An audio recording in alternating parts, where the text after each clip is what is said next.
Cut short to very simple and focused thing. Otherwise DPP को भी line से हटा दीजिए। 45 मिनट में मतलब 45 मिनट में। अब चाहे डॉक्टर बनना पड़े खुद को। खट खट खट खट खट खट, स्पीड स्पीड। अभी आप में से बहुत सारे लोग या in fact every one of you, चाहे वो टॉपर ही क्यों ना हो, चाहे उसका बैकलॉग ही क्यों ना हो, चाहे वो पढ़ने वाला हो या ना पढ़ने वाला हो, पर उसके मन में, जिसके भी मन में आईआईटी की थोड़ी बहुत आग है, तो वो इस वक्त क्या है, थोड़ा डिस्ट्रैक्टेड है और अपने ही कामों में उलझा हुआ है, पढ़ाई को लेकर और कुछ नहीं। मैं और अदरवाइज डिस्ट्रैक्शन की बात नहीं कर रहा हूँ कि ऐसे बहुत सारी चीजें बांट रखी है भाई। मतलब ये आप अब समझो कि ये तुम्हारी खोपड़ी है, टमाटर टाइप की है। अब तुमने क्या पूरा एक स्पेक्ट्रम बना रखा है और उस स्पेक्ट्रम में भाई पता नहीं क्या छोटी मोटी पता नहीं कितनी चीजें, बोले जान दो एक मूवमेंट तक ही जा सकती है। फिर इसमें आ जाता है सर एरर 404। क्या मैं सही बोल रहा हूँ? बोले सर ये क्या होगा? मतलब जैसे मैथ्स की क्लास, मैथ्स के नोट्स, फिजिक्स की क्लास, फिजिक्स के नोट्स, फिजिक्स, केमिस्ट्री की क्लास, केमिस्ट्री के नोट्स, केमिस्ट्री की रिवीजन, फिजिक्स की रिवीजन, मैथ्स की रिवीजन, 11th का revision, AITS, upcoming paper, boards की टेंशन, प्री बोर्ड्स की टेंशन, सर बहुत सारी चीजें हैं। ओहो, ये पूरा घेरा जो है वो पूरा एकदम गोला बन जा रहा है। इसको कट शॉर्ट करो यार, ऐसे काम चलेगा नहीं। कट शॉर्ट कीजिए प्लीज। और कट शॉर्ट क्या करना है, इस पूरे को चैनलाइज करो, खेल खत्म। सीधा एक बनाओ फनल और ये खोपड़ी में जान दो। क्या है सर? हर एक सब्जेक्ट के, फिजिक्स, केमिस्ट्री और मैथ के, फिजिक्स, केमिस्ट्री और मैथ के कौन से?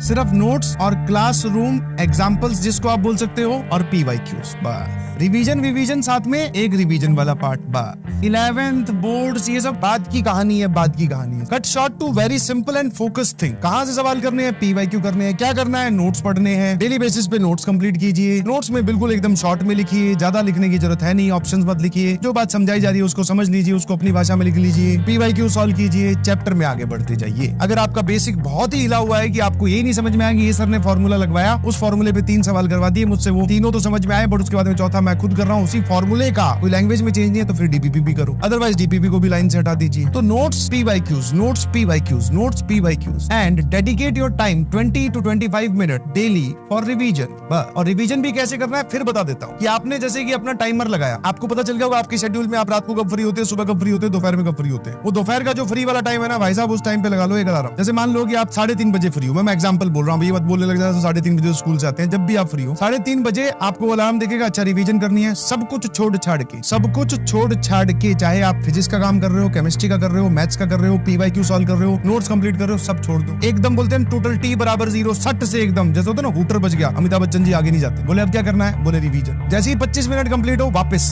जो पहले चल रहा था टास्क उसको फिर रिज्यूम कर दो। ऐसे करना है। ऐसे नहीं है कि अच्छा 3 बज गए, मैंने 3 बजे टाइम अलॉट किया था, बोले एक बार मैं नोट्स बना रहा हूँ मैथ्स के, ये कंप्लीट कर लूं, उसके बाद में वो बात कभी आता ही नहीं। तो जो भी टास्क आपका चल रहा होगा उसको रिज्यूम करो। और ऐसा आप अपने सभी टास्क के लिए करना स्टार्ट करो, सभी टास्क के लिए। आप देखेंगे कि आपकी एफिशिएंसी, इफेक्टिविटी सब बढ़ जाएगी। कि भाई साहब चाहे कितना ही बड़ा लेक्चर क्यों ना हो, चाहे सर ने 35 स्लाइड पढ़ाई हो, नोट्स कंप्लीशन 45 मिनट में मतलब 45 मिनट में। अब चाहे डॉक्टर बनना पड़े खुद को कि हाँ ऐसे ये देखो 2 भी कवर्ड, ये तो फिर भी ठीक लिखा हुआ है। खट खट खट खट खट खट, स्पीड स्पीड, एफिशिएंसी लाइए प्लीज, क्योंकि अभी आपको यही करना पड़ेगा। अब ये नटखट टेस्टिंग एजेंसी बन गई है, नटखट है थोड़ी सी। पहले क्या होता था, 20 question plus 10 integer type, 20 question objective type, इन 10 में से 10 इंटीजर टाइप। पहले इसमें से एनी 5 करने होते थे। अब ये जो एनी 5 वाली बात है ना, ये हट गई और ये 10 की जगह सिर्फ 5 हो गए बस। मतलब अब आपके पास में कोई ऑप्शन अवेलेबल नहीं है। डिफिकल्टी लेवल इससे बड़ा होगा पेपर का, बिल्कुल सही है, अच्छी बात है, पेपर डिफिकल्ट होना चाहिए ताकि कम स्कोर पे भी बढ़िया नंबर आए। पैटर्न में चेंज हुआ है, कुछ पैटर्न में चेंज नहीं हुआ भाई। पैटर्न में क्या चेंज हो गया? सिलेबस में भी अब तक चेंज नहीं हुआ है। और हम तो सर पूरा ही पढ़ रहे हैं, एडवांस की तैयारी कर रहे हैं भाई, मेंस की नहीं कर रहे हैं, सारा पढ़ रहे हैं। तो टेंशन किस चीज की ले रहे हो तुम लोग? मुझे ये नहीं समझ में आ रही। आप और मैं ये बात जानते हैं कि ऐसे मूवमेंट पे कोई भी एक आके खड़ा हो जाए जो बोले कि भाई अब ये वाली स्ट्रेटेजी है, तो वो उन लोगों के लिए जिन्होंने पूरे साल तैयारी नहीं की। आप पूरे साल से तैयारी करते आ रहे हो, अपनी बैच पर, अपने टीचर्स पर और अपने आप पर, तीनों पर विश्वास रखो और आगे बढ़ते रहो धीरे धीरे। Revision is the best strategy. और रिवीजन किसका? जो अब तक हो चुका है उसका आपको रिवीजन करना है। रिवीजन हो रखा है तो क्वेश्चन सॉल्व करने हैं, पीवाईक्यूज करने हैं, और ऐसे ही आपको बढ़ना है आगे। कोई बैकलॉग है, कोई मेजर बैकलॉग है, मेजर बैकलॉग आप कवर कर सकते हो। जैसे मान लो किसी का कोई चैप्टर ही छूटा हुआ है, किसी का 1 चैप्टर या 2 चैप्टर, तो कोशिश करो उसके लेक्चर इस वीक, इस ब्रेक में निपटाने की। किसी का सवालों का बैकलॉग है, किसी का नोट्स बनाने का बैकलॉग है, किसी का पीवाईक्यूज का बैकलॉग है, किसी का प्रैक्टिस कम है, किसी का रिवीजन कम है। तो हर एक अपना अपना आइडेंटिफाई कीजिए और उस हिसाब से काम करना स्टार्ट कर दीजिए।